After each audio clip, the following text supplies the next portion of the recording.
the final frontier. These are the voyages of the Starship Enterprise. Its continuing mission to explore strange new worlds, to seek out new life and new civilizations, to boldly go where no one has gone before. Hey TV fans and Trekkies of all ages, I am bored now. This is going to be my review of the penultimate episode of Star Trek Picard. So this is Season 3, Episode 9. It is called Vox. So the reason it's called Vox, full spoilers as always before I mention why it's called Vox. It's called Vox because that is the Borg name given to Jack in the episode, and that is the reveal. We start off with that post-credits where it's revealed what's behind the red door. We continue the stuff with Deanna and her counselling sessions with Jack, and it's revealed he is in fact tied to Picard and to the Borg. So the whole history to do with Picard and his stint as his human stint as part Borg. So it turns out many people predicted this. It played out how they were expecting, and there's a couple of different reveals which I'll talk a little bit about. But overall, really solid episode, enjoyable setup for the big finale next week I should say. So I'll talk just a little bit about certain scenes. The opening scene with Jack and Troy was definitely the weakest for me. I think it's partly because you've got two pretty weak actors in there. I've said this before. When the actor Ed Spears is doing the slick, boyish Picard stuff, or Picard mixed with Kirk maybe stuff, he's actually quite good. He's quite charismatic. But when he's trying to play it a bit more serious and heroic, and I'm just not as into that stuff. So in a scene like this, I find him quite wooden and a bit over the top and annoying. And there's just some cheesy lines in this scene, like Troy saying, "Will you let me open the door? The truth's behind the door." And Jack has some cheesy lines as well. And I think can forgive it because it's just a setup and then we get to the meat of the episode. But it is pretty rubbish, this scene. Music, first of all, it's music from his childhood that supposedly his parents played for him, although if Picard wasn't really around, I don't know how that works.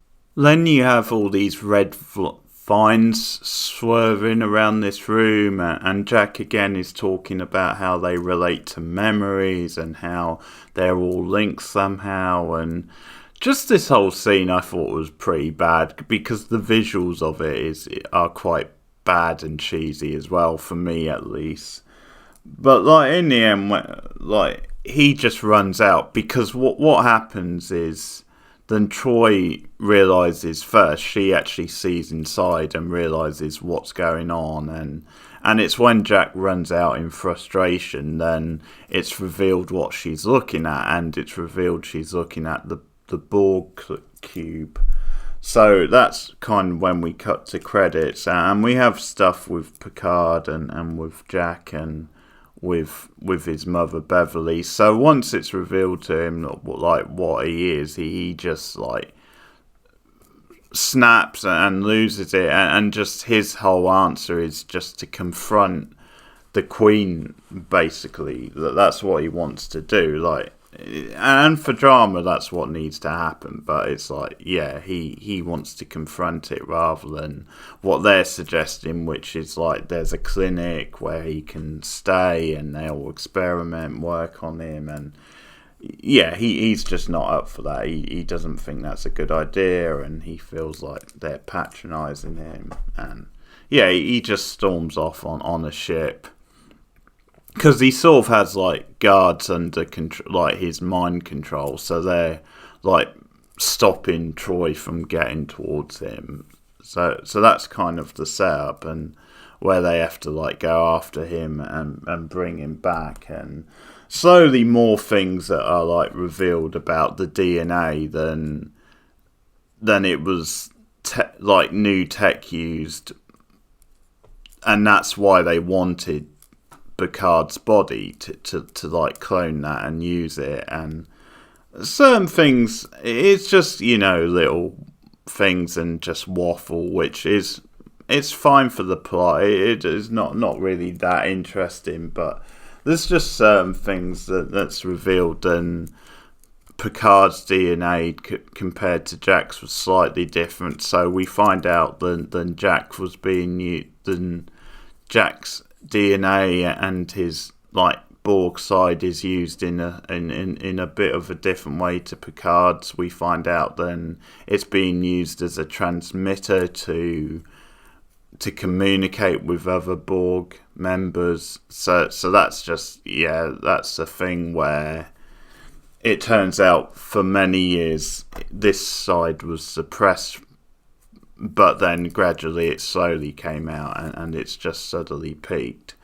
And the big reveal about what they plan on doing on Starfleet Day is then they plan on just taking the whole of Starfleet over, and it's revealed that they've been working with the Changelings for years, and the reason they've been working with them is so that the Changelings can go in and affect all of Starfleet, like different people on different ships, so they can gradually take control of every ship and like as many people in Starfleet or working for Starfleet as possible. So that's fine, and that leads to quite an exciting like finale to the episode, like all the big action stuff in the episode, where we get to Federation Day and they're all watching this big speech on the screen, and it's really funny, like when Riker deadpans about, happy Starfleet Day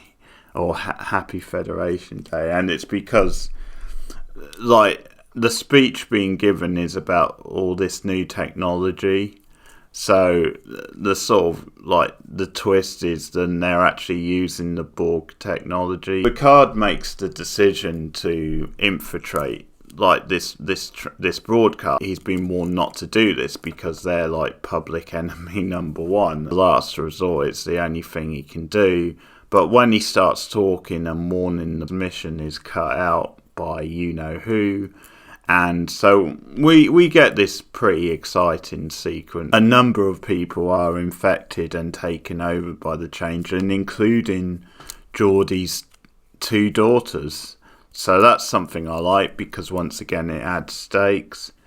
And you get all these different people on the ship who are taken over, and it's like a fun sort of like B sci-fi movie, because we get like the message is for them to eliminate all the ones who haven't been infected. So they start going after Picard and everybody else, the crew. So you get this big action scene, and Shaw gets caught in the crossfires. He gets killed, which is no surprise, because it definitely felt like Shaw was the sort of character who could be sacrificed. It's like parting speech to Seven, because he, in his dying breaths, officially hands over the ship to her, and he finally calls her by her true name, which is 7 of 9. So that's a nice moment, a nice way for Shaw to go out. I've got to say, I've been very mixed on that character.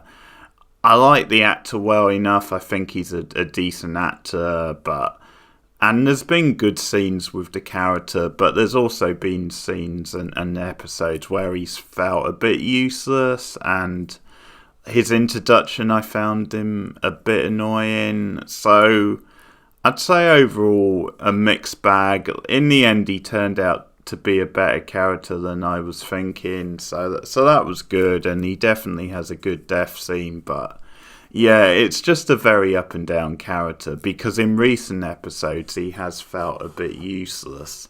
Like, he's not really being used that much. But this scene with Seven does land. Scene with Jack, where Jack confronts the Queen, and she's like, distance is futile, and the familiar tentacles, the wires, hook into him, and they've taken him over. And that's the whole thing. That's the reason they didn't want him to go off. Troy, in particular, says he's dangerous. We've got to keep him here. The finale to the episode is with them finally getting back on the original ship from Next Gen. It's revealed that Geordi has been preserving it for the last 20 years. He's been slowly working on it over that time period to put it all back together. The Starfleet Museum, to get a ship, because they decide then they're going to need one in their battle with the Borgs, and it's revealed then Geordi has renovated, let's say, the original ship, and we get the big nostalgia moments with the music going and them going back on board. There's a couple of like smart meta in-jokes almost, because Picard mentions how the thing I've missed the most is the carpet, and that's just one of those gags about how like fans of the show obsess over how every little thing has to look like a proper Trek sort of ship, down to the carpet. That's definitely something the fans comment on a lot. So that was a fun little gag from Picard. And I like a lot of this stuff. I do like the stuff with Worf where he's commenting on how I preferred the weapons on the other ship, on D. And like, when I think it's Troy cuts him off, and it's like, oh no, it's perfect, Geordi, you've done a perfect job. And there's just like lots of nice little comments, and even though this is purely nostalgia and pure cheese, it does work in the moment, and it makes a lot of sense. And we've got to this point now with one episode to go, and it's like the band are back together, they've got their ship, and they're going to do one last mission. Fingers crossed, one last mission. This should definitely be the end of it once they've done this. And it does feel like a last hurrah. So I can't begrudge the fans this, and I can't begrudge, the show doing this. It definitely works well in the moment.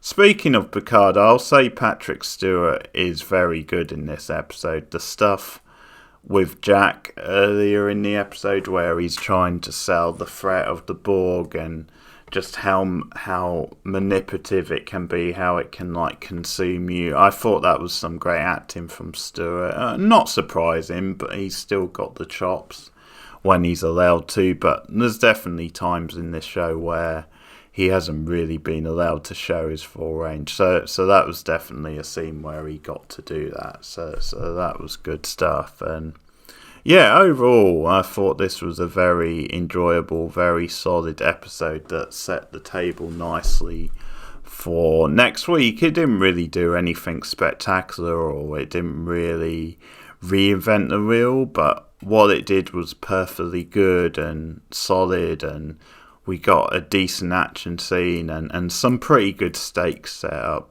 So, yeah, even though I've been up and down with this season, I can't really fault this episode, and it does set things up nicely for next week, and it does make me think we might get a pretty satisfying finale too. So that's Star Trek Picard for the week, the penultimate episode. Let me know your thoughts in the comments below. Like and subscribe as always.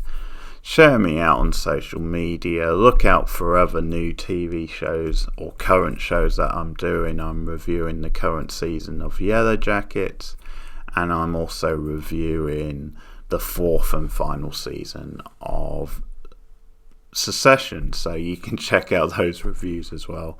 Thanks for listening, and goodbye.